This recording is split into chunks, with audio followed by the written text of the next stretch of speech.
Assalamualaikum warahmatullahi wabarakatuh. Perkenalkan, nama saya Gita Aprilia, NIM A121232007. Di sini saya akan menjelaskan mengenai profesi pendidikan.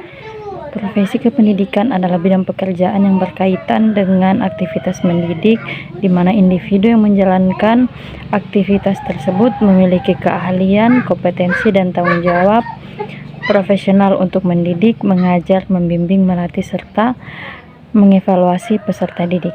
Profesi kependidikan terbagi menjadi beberapa bagian. Yang pertama adalah pengantar profesi. Profesi adalah jenis pekerjaan yang membutuhkan keahlian khusus, pengetahuan mendalam, serta pelatihan tertentu. Adapun istilah-istilah dalam profesi, profesional adalah seseorang yang menjalankan profesinya dengan keahlian, kompetensi, dan tanggung jawab sesuai dengan standar.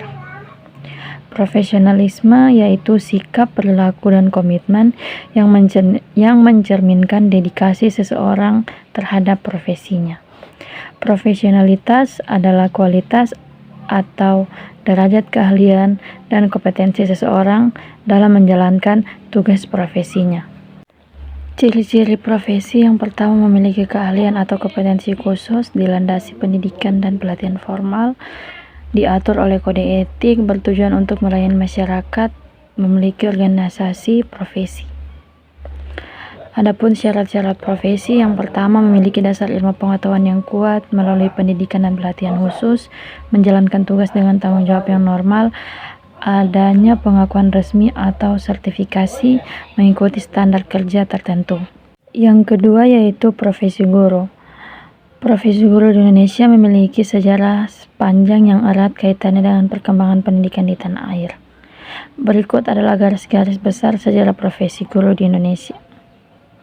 Pada masa prakolonial, sebelum kedatangan bangsa Eropa, pendidikan dilakukan oleh para pemula seperti kiai, ulama, pendeta, atau biksu di tempat-tempat ibadah. Yang kedua, pada masa kolonial. Pada masa penjajahan Belanda, pendidikan formal mulai diperkenalkan, tetapi hanya sebatas untuk kalangan bangsawan atau orang kaya. Pada masa pergerakan nasional, tokoh-tokoh pergerakan nasional seperti Ki Raja Dewantara mendirikan lembaga pendidikan swasta seperti Taman Siswa yang mencerminkan semangat kemerdekaan. Guru pada masa ini juga berperan sangat penting sebagai perubahan atau pemersatu bangsa. Pada masa kemerdekaan, setelah kemerdekaan 1945, pemerintah Indonesia mulai membangun sistem pendidikan nasional. Guru dipandang sebagai pilar utama dalam menjelaskan kehidupan bangsa. Undang-undang pendidikan pun menetapkan standar untuk profesi guru, termasuk syarat kualifikasi dan pelatihan. Masa Orde Baru, pemerintah merencanakan program wajib belajar yang membutuhkan lebih banyak guru. Meski jumlah guru meningkat, kesejahteraan mereka masih tetap menjadi tanggung jawab. Pada masa reformasi dan era modern, pelatihan lebih dengan disahkannya Undang-Undang Guru dan Dosen yang menetapkan guru sebagai profesi dan kewajiban sertifikasi. Hal ini bertujuan meningkatkan kompetensi dan kesejahteraan guru.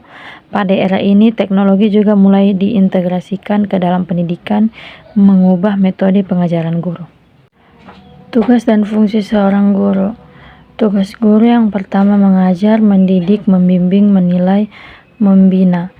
Fungsi guru yang pertama sebagai pendidik, sebagai motivator, sebagai fasilitator, sebagai teladan, dan sebagai inovator. Pilar dasar seorang guru yaitu kemampuan mengajar, kemampuan komunikasi, pengolahan kelas, pemanfaatan materi, kemampuan membimbing, penilaian dan evaluasi, empati dan kesabaran, kreativitas, kemampuan teknologi, dan pengembangan diri. Kompetensi guru profesional: yang pertama, kompetensi pedagogik, kemampuan memahami peserta didik, merancang, melaksanakan, dan mengevaluasi pembelajaran secara efektif. Yang kedua, kompetensi kepribadian, memiliki kepribadian yang berwibawa, beretika, dan menjadi teladan. Yang ketiga, kompetensi profesional, menguasai materi secara mendalam dan terus meningkatkan keahlian di dalam bidangnya. Yang keempat, kompetensi sosial, mampu berkomunikasi, bekerja sama, dan berinteraksi dengan siswa, rekan kerja, masyarakat dengan secara baik. Itu komponen sistem pendidikan guru profesional bertujuan untuk mencerdaskan kehidupan bangsa dan membentuk manusia berkarakter. Yang kedua, peserta didik, subjek utama dalam proses pendidikan. Yang ketiga, pendidik dan tenaga kependidikan seperti guru, kepala sekolah, dan staf pendukung lainnya. Yang keempat yaitu kurikulum, pedoman isi, metode, dan evaluasi pembelajaran. Yang kelima, sarana dan prasarana, fasilitas fisik seperti ruang kelas, laboratorium, dan teknologi pendidikan. Yang keenam, manajemen pendidikan, pengolahan administrasi, organisasi, dan pengawasan. Yang ketujuh, lingkungan pendidikan, lingkungan formal atau sekolah, non-formal, lembaga kursus, dan informal yaitu keluarga. Yang kedelapan, evaluasi pendidikan, sistem penilaian untuk mengukur keberhasilan proses dalam hasil belajar. Yang selanjutnya, komponen sistem pendidikan profesi guru meliputi pendidikan profesi. Program yang dirancang untuk membekali calon guru dengan pengetahuan, keterampilan, dan sikap profesional melalui pendidikan tinggi atau pelatihan khusus. Yang kedua, kurikulum pendidikan profesi guru atau PPG, kurikulum yang menyusun materi dan strategi pembelajaran untuk mempersiapkan guru yang kompeten. Yang ketiga, praktik mengajar, pengalaman langsung di lapangan yang memungkinkan calon guru untuk mengaplikasikan teori dalam pembelajaran. Yang keempat, penilaian, profesi mengevaluasi untuk mengukur kompetensi calon guru baik secara teori maupun praktik. Yang kelima, membangun keprofesian berkelanjutan, program pelatihan dalam pembelajaran lanjutan untuk meningkatkan kemampuan dan keterampilan guru sepanjang karakter mereka. Yang keempat yaitu model pre-service dalam pendidikan profesi guru. Model konkuren, pendidikan teori di kampus dan praktik mengajar di sekolah dilakukan secara bersamaan dalam waktu yang sama. Calon guru belajar teori ini kampus dan langsung menerapkannya di lapangan melalui magang atau praktik mengajar. Model konsekutif, pendidikan teori dan praktik dilakukan secara terpisah. Calon guru terlebih dahulu menyelesaikan pendidikan teori di kampus, kemudian baru menjelaskan praktik mengajar setelahnya.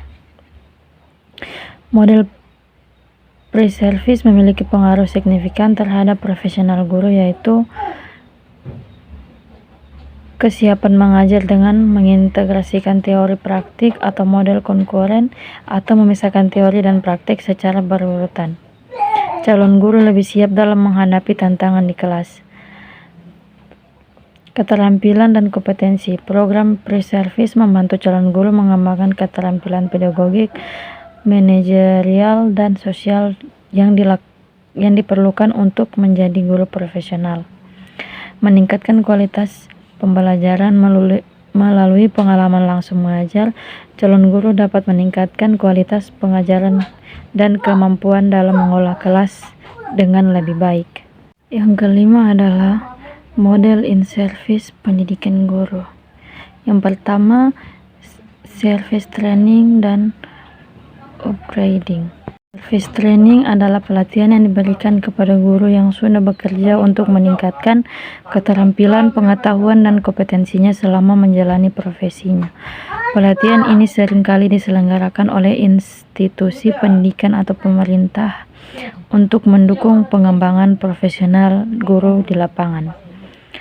Upgrading merujuk pada upaya untuk meningkatkan kualitas akademik atau profesional guru seperti melanjutkan pendidikan ke jenjang yang lebih tinggi atau mengikuti program sertifikasi untuk memenuhi standar dan kompetensi yang lebih tinggi. Upgrading membantu guru agar tetap relevan dan dengan pengembangan ilmu pengetahuan dan teknologi dalam pendidikan.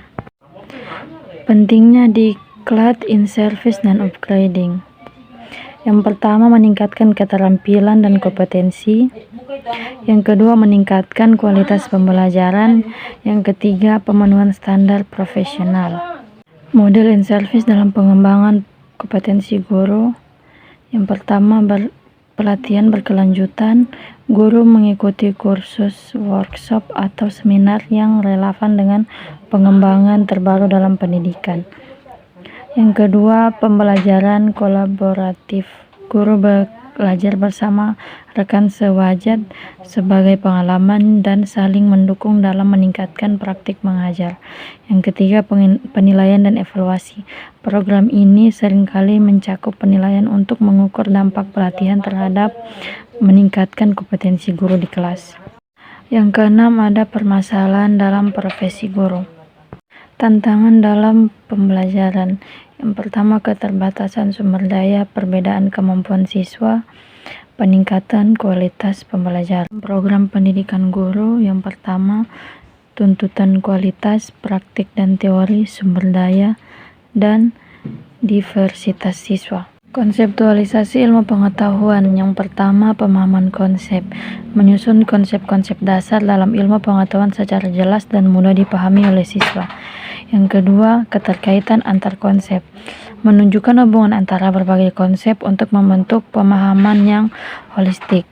Yang ketiga, metode pembelajaran. Menggunakan pendekatan yang sesuai, diskusi atau penyelidikan untuk mengajarkan konsep-konsep ilmu dengan cara yang menarik dan aplikatif. Yang keempat, konteks pembelajaran. Menyesuaikan pengajaran dengan situasi dan kebutuhan siswa serta pengembangan ilmu pengetahuan terkini. Penilaian dalam program pendidikan guru. Yang pertama, penilaian kognitif. Yang kedua, penilaian afektif. Yang ketiga, penilaian psikomotorik. Yang keempat, penilaian berbasis kinerja. Pekerjaan kependidikan sebagai profesi sangat penting karena yang pertama, tanggung jawab yang besar. Yang kedua, standar profesionalisme. Yang ketiga, pengembangan karir. Yang keempat, kontribusi pada pengembangan bangsa. Profesionalisme guru di Indonesia menghadapi tantangan seperti keterbatasan sumber daya, kurikulum yang terus berubah, dan pendapatan dan penghargaan.